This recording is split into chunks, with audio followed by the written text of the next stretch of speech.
Okay, good morning students. आज class 9 के history chapter में मैं आपको जो 2.1 टॉपिक है वो मैं बताने जा रहा हूँ, आपको पढ़ाने जा रहा हूँ। और ये रिलेटेड है आपको रशियन रिवोल्यूशन से है, Russian empire, about the Russian empire. 2.1 आप देखेंगे टॉपिक, उसमें आपका है about the Russian empire in 1914। तो 1914 में रशियन एम्पायर का क्या सिचुएशन था, क्या कंडीशन था और कहां तक ये यहाँ पर डायनेस्टिक रूल कहां तक फैला हुआ था, इसके बारे में बता रहा। तो एक्चुअली वहां पर रूलिंग जो शासन कर रहे थे that was Russia was ruled by tsar Nicholas second. 1914 में वहां के जो शासक थे वो जार निकोलस सेकेंड थे। और जो रशियन एम्पायर ड्यूरिंग द और under the tsar Nicholas second कहां तक फैला हुआ था, ये देखिए। Moscow, Finland, Latvia, Lithuania, Estonia, Poland, इसके अलावा और भी कई कंट्रीज थे, यूक्रेन, बेलारूस, ठीक है। उसके बाद जॉर्जिया, आर्मेनिया और अजरबैजान, ये सभी पार्ट थे आपको रशिया के पार्ट थे। तो ये लुइस जार निकोलस सेकेंड जो शासन कर रहा था 1914 में, उसका एक्सपेंशन ऑफ द एरियाज, जहां तक वो शासन कर रहा था वो सभी एरियाज थे। यहाँ जो मेजोरिटी ऑफ रिलीजन था उसमें सबसे अधिक संख्या अगर थी तो Russian Orthodox Christianity. Orthodox Christianity, जो रशियन ऑर्थोडॉक्स क्रिश्चियनिटी थी, तो इसकी संख्या सबसे ज्यादा। और ये जो रशियन ऑर्थोडॉक्स क्रिश्चियनिटी का जो डेवलपमेंट हुआ था, इसका इमरजेंस हुआ था ग्रीक ऑर्थोडॉक्स चर्च से। किससे हुआ था? ग्रीक ऑर्थोडॉक्स चर्च से रशियन ऑर्थोडॉक्स क्रिश्चियनिटी का इमरजेंस हुआ था। इसके अलावा वहां जो पॉपुलेशन था कैथोलिक का था, प्रोटेस्टेंट का था, सब population was Muslim and the Buddhist. इतने सारे रिलीजियस पीपुल 1914 में रशिया में रह रहे थे। दो चीज हुई, कौन शासन कर रहा था और रशिया में इसका कितने रिलीजियस पीपुल रह रहे थे। वहां का जो इकोनॉमिक कंडीशन था, आर्थिक स्थिति जो वहां की थी और सोसाइटी, उस दोनों को देखिए। रशियन पीपुल जो थे वहां पे 85% पॉपुलेशन रशिया में पीपुल एग्रीकल्चर में इंगेज थे, जो कि उस समय के यूरोप के जो डिफरेंट कंट्रीज थे जैसे कि फ्रांस और जर्मनी, इससे कहीं ज्यादा था। एग्जाम्पल में देख लें आप, फ्रांस में 40% और जर्मनी में 50% पॉपुलेशन क्या थे? एग्रीकल्चर में इंगेज थे। आप कह सकते हैं 85% population were agriculturist in Russia. जो एग्रीकल्चर प्रोडक्शन करते थे किसान, वो दो तरह से करते थे। फॉर द मार्केट में सेल करने के लिए भी, और ओन नीड्स, अपनी जरूरतों को पूरा करने के लिए वो करते थे। लेकिन आप जान ले 1914 तक में Russia was the major exporter of the grain. एक बड़ा एक्सपोर्टर था ग्रेन का, अनाज का सबसे बड़ा एक्सपोर्टर था ग्रेन का। ऐसे आज भी जान ले, जो यूक्रेन रशिया से अलग हो चुका है, यूक्रेन वर्ल्ड वाइड गेहूं के प्रोडक्शन, वीट के प्रोडक्शन में नंबर 1 पे है। वो कि रशिया का ही पार्ट था यूक्रेन। जो इंडस्ट्री थे वहां in pocket, industry in pocket का कहने का मतलब है कि कम थी, उसकी संख्या बहुत कम थी इंडस्ट्री। स्पेशली दो important city, Moscow and Saint Petersburg. दो city, Moscow and Saint Petersburg में इंडस्ट्री कंसंट्रेटेड था। और वहां जो लार्ज प्रोडक्शन, लार्ज क्वांटिटी में जो प्रोडक्शन हो रहे थे वहां पे, वो क्राफ्ट्स पर्सन करते थे, जो कॉटेज इंडस्ट्रीज में करते थे। इसकी संख्या बड़े पैमाने पे थी, इसकी संख्या बहुत अधिक थी। और जितने भी इंडस्ट्री सेटअप हो रहे थे वो इसी क्राफ्ट्स पर्सन के आसपास, यहाँ क्राफ्ट्स पर्सन जहां जहां इनका घर था, जहां जहां इनका कॉटेज इंडस्ट्री था, इन्हीं के आसपास लार्ज इंडस्ट्री सेटअप भी हो रहे थे। जो फैक्ट्रीज का सेटअप होना स्टार्ट हुआ रशिया में वो 1890s में। साथ साथ रेलवे का जब एक्सपेंशन हुआ तो फॉरेन इन्वेस्टमेंट आने लगा। फॉरेन इन्वेस्टमेंट के साथ इंडस्ट्रीज का डेवलपमेंट हुआ, कोल का प्रोडक्शन डबल हो गया आयरन एंड स्टील का प्रोडक्शन भी डबल हो गया, इसकी प्रोडक्शन बढ़ गई। This was the condition of Russia in 1914।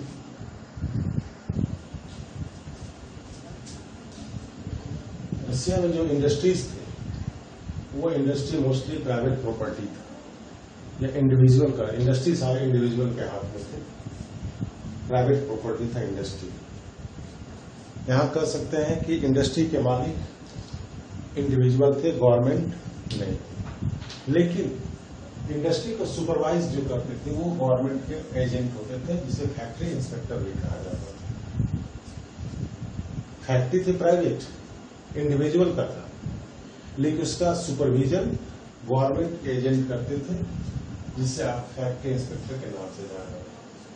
Factory inspector है तो मेन काम था सुपरवाइज करना, इंश्योर करना वर्कर्स के वेलफेयर को।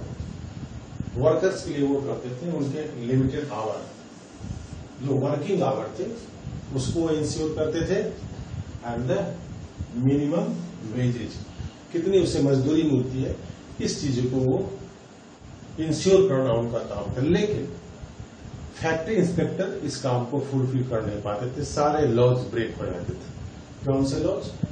जो वर्किंग आवर्स थे वो, और जो मिनिमम वेजेज का जो लॉज था सारा टूट जाता था, और फैक्ट्री इंस्पेक्टर उसको ठीक से चेक नहीं कर पाते थे। वर्किंग आवर जो था उस समय 15 घंटे का था, जो ज्यादा था वर्किंग आवर।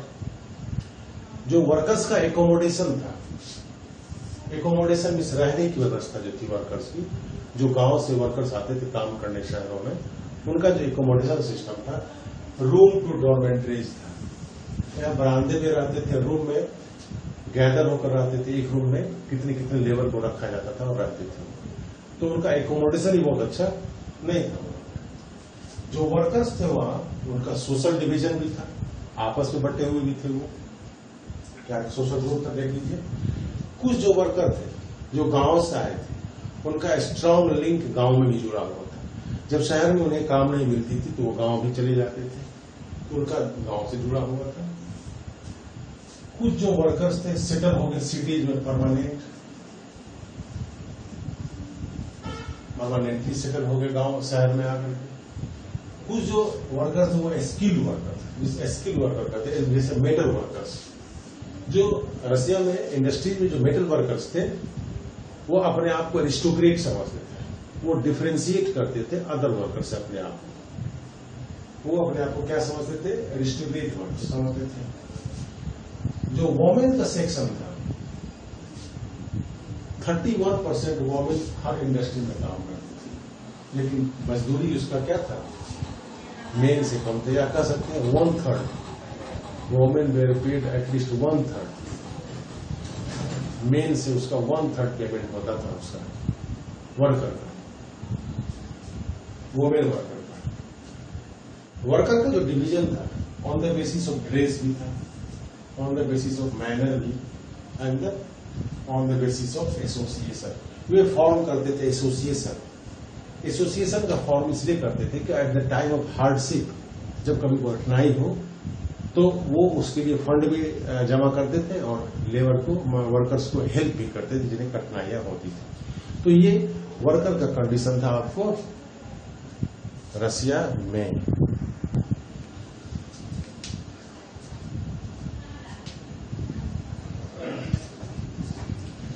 जैसा कि आपने देखा वर्कर्स, रशियन वर्कर्स का मैंने बताया आपको, तो रशियन वर्कर्स डिवाइडेड थे, और वो डिवीजन के बावजूद भी उसमें यूनिटी थी। रशियन वर्कर में डिवीजन के बावजूद भी यूनिटी थी, और जब भी जरूरत पड़ता था डिसएग्री होते थे इंडस्ट्रियलिस्ट से तो स्ट्राइक करते थे कलेक्टिवली। ध्यान देना है, रशियन वर्कर्स में डिवीजन था। जैसा कि मैंने बताया, मेटल वर्कर्स अपने आप को एरिस्टोक्रेट समझते थे, विलेज का लिंक, वर्कर का लिंक था कुछ विलेज से, कुछ परमानेंट सिटीज में सेटल हो गए थे, लेकिन उनमें यूनिटी थी। Whenever there is a need to strike against the industrialist, they collectively strike. This was the situation of the worker in the Russia. Now country side, अब चलते हैं गांव की ओर। जैसा कि मैंने आपको बताया 85% पॉपुलेशन रसिया में एग्रीकल्चरिस्ट थे, एग्रीकल्चर प्रोडक्शन करते थे। तो मोस्टली पीजेंट्स कल्टीवेट करते थे मोस्ट ऑफ द लैंड, लेकिन जो मोस्ट ऑफ द लैंड था वो पीजेंट के हाथ में नहीं था, उसके मालिक पीजेंट नहीं, उसके मालिक कौन थे? नोबिलिटी, क्राउन और द चर्च।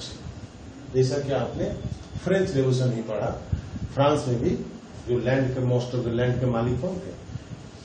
फर्स्ट स्टेट और सेकंड स्टेट, या उसे आप कह सकते हैं nobility, the crown and the church, ये उसके मालिक थे।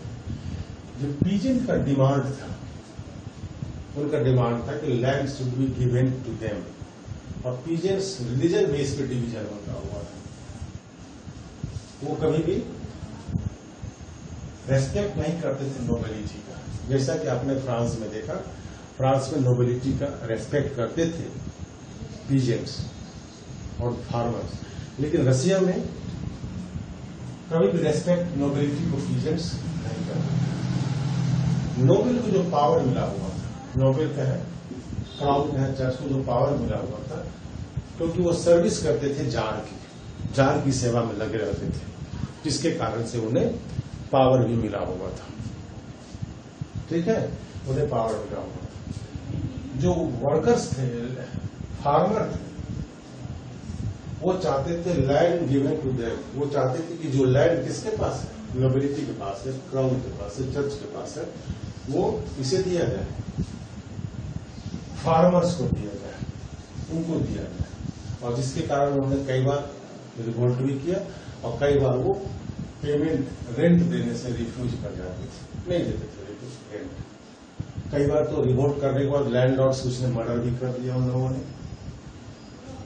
रशियन फार्मर और जो रेस्ट ऑफ द यूरोप की जो फार्मर्स थे, दोनों में डिफरेंस था कल्टीवेशन के सेक्टर में, किस तरह कल्टीवेशन ऑफ लैंड करते थे वो, इससे भी दोनों में डिफरेंस था। क्या डिफरेंस था देख लीजिए। जो रशियन फार्मर थे वो अपना जितना भी लैंड था वो एक साथ कलेक्टिवली पैरिटिकली एक साथ लाते थे, कलेक्टिवाइजेशन का सिस्टम लाते थे। वो सभी फार्मर्स अपने लैंड को एक साथ कलेक्ट करके उसमें पीरियडिकली एक एक करके खेती करते थे, और उसमें एक होता था कम्यून, जो हेड ऑफ द फार्मर होता था, जिसे आप मुखिया कहते हैं आज के डेट में ना, वो वहां पे कम्यून कहलाता था। तो कम्यून जो होता था, जिसे आप मीर भी कहा गया, क्या कहा गया? मीर भी कहा गया। वो उसके बाद जो एग्रीकल्चर में जो प्रोडक्शन होता था उसको वो according to the needs of the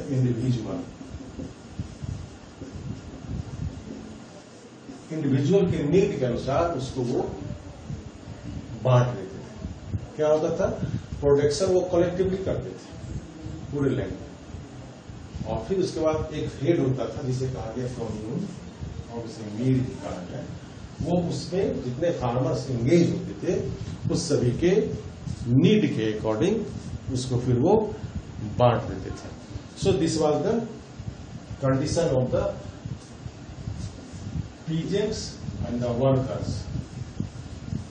इस दोनों का कंडीशन था, इस तरह था रसिया में, और इस दोनों ने मिलकर ही रसिया में सोशलिस्ट को डेवलप किया और रशियन रिवॉल्यूशन किया, और जार के अगेंस्ट में इन्होंने ही रिवोल्ट किया। तो ये आपका, अब इससे जुड़ा हुआ मैं आपको क्वेश्चन दे रहा हूं जिसे आप सॉल्व करके सेंड करेंगे। ओके, आपका जो क्वेश्चन है वो आप देख लें। Write about the condition of workers and the peasants in Russia in 1914। 1914 में जब जार निकोलस सेकेंड वहां किंग था, तो उस समय रसिया में जो वर्कर्स थे एंड जो पीजेंट्स थे उसके कंडीशन के बारे में, सिचुएशन के बारे में आपको लिखना है। Okay, thank you.